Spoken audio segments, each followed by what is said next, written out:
I have cleaned the lower ball race in petrol to clean all the crap out of it, the grease and bits of grass and all sorts of mud and grit, so they're all nice and shiny. The first job though, before I do any of the reassembly job, is to fit the lower race into the bottom of the frame. So I'm going to see if I can just get a soft face mallet and possibly just knock that into face. Now I've greased both the inner face and the outer side of the race to aid it going in, and it didn't come out hard, so I'm hoping that just a bit of gentle tapping will get that in place. It may involve a block of wood at some point, but let's see.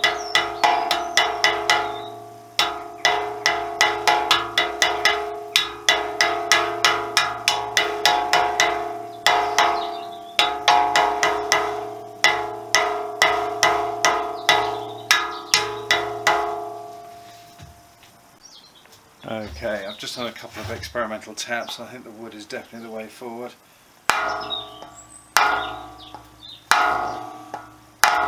It allows you to give it a bit of a wallop while spreading the load slightly.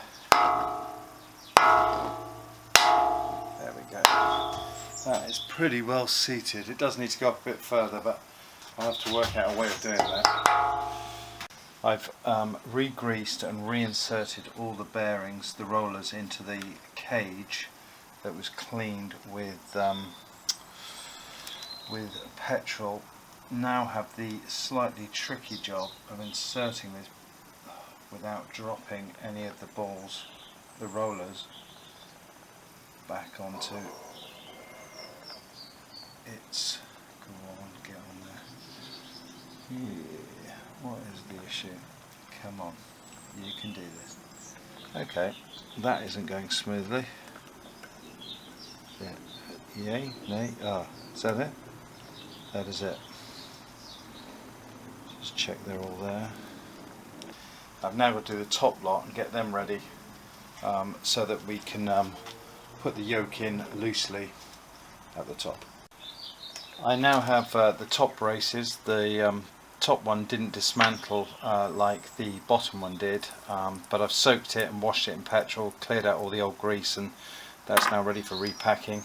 And also we've got the top race, which needs to be inserted into the top of the steering tube in a similar manner to the one we did at the bottom. So I'm just going to pack as much grease into these spaces as I can physically get. Okay, that bearing looks nicely packed now. It feels stiff with grease. Right, I'm going to grease the top part of the bearing as well. Okay, I have the top cap. The top bearings are already in there, and the lower bearings are currently on this yoke part. So I'm hoping this will go up through the centre. Oh, lovely! Through the centre of that. And hopefully,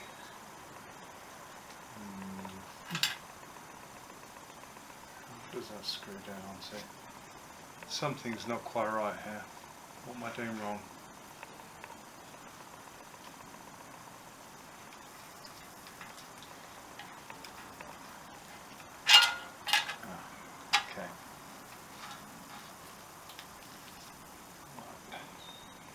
There we go, we've engaged threads and it's now pulling itself together. There we go.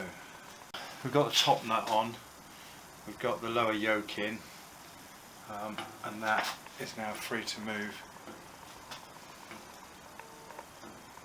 Excellent. Excellent. Time for the freshly painted top yoke to go on. Should just drop on there. It says.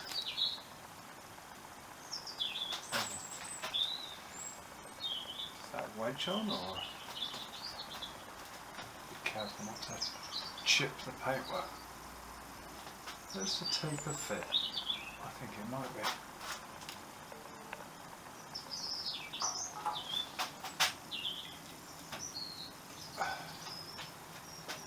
Ooh, interesting.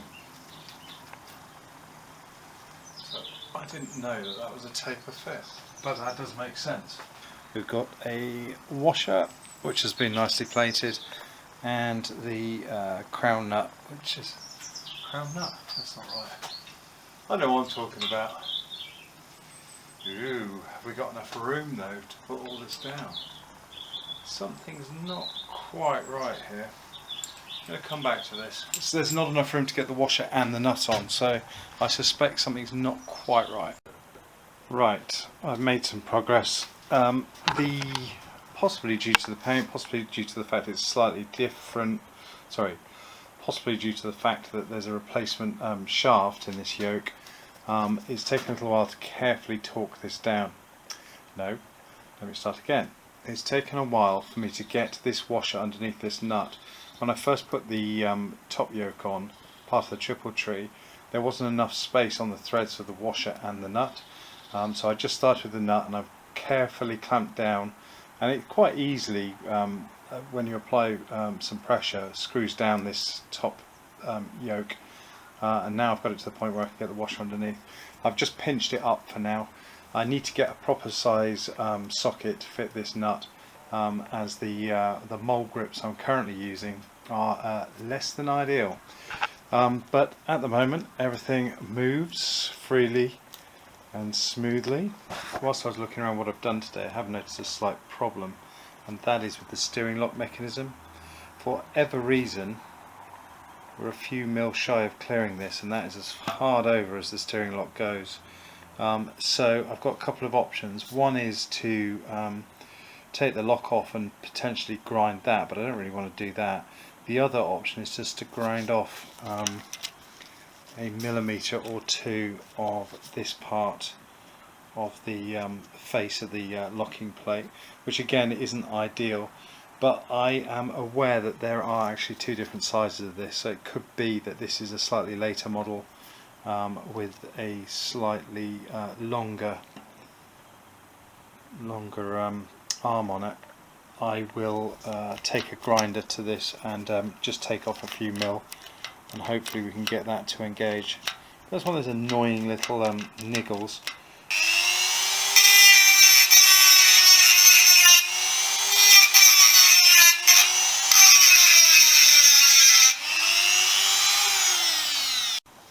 Okay, so I've ground a couple of millimetres off it. It was a very tight fit to start with, but now we have a good locked bike. It's a shame I had to modify it slightly, but I will put a spot of black paint on there and that will hide the modification. But there was no room for wiggle. These are really tight, so there's no slack in this to adjust, and this is really tight, so there's no slack in this to adjust. So the only option really was to grind there. But it works now, so we have a working steering lock.